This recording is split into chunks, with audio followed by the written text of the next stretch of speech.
कशाचा कार्यक्रम? आज छत्रपती संभाजी महाराज यांचे बलिदान दिन असल्या कारणाने त्यांना अभिवादन करण्यासाठी BRSP तर्फे आम्ही इथं जमलो आहोत।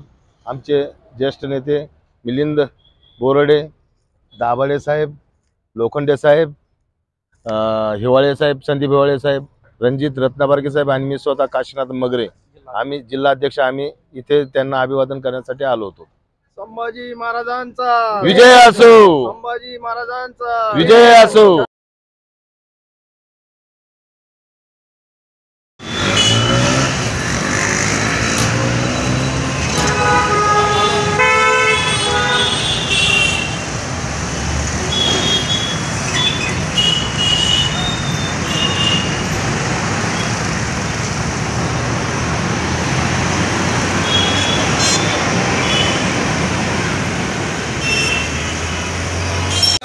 अमर रहे, अमर रहे संभाजी राजे, अमर रहे, अमर रहे, अमर रहे संभाजी राजे, अमर रहे।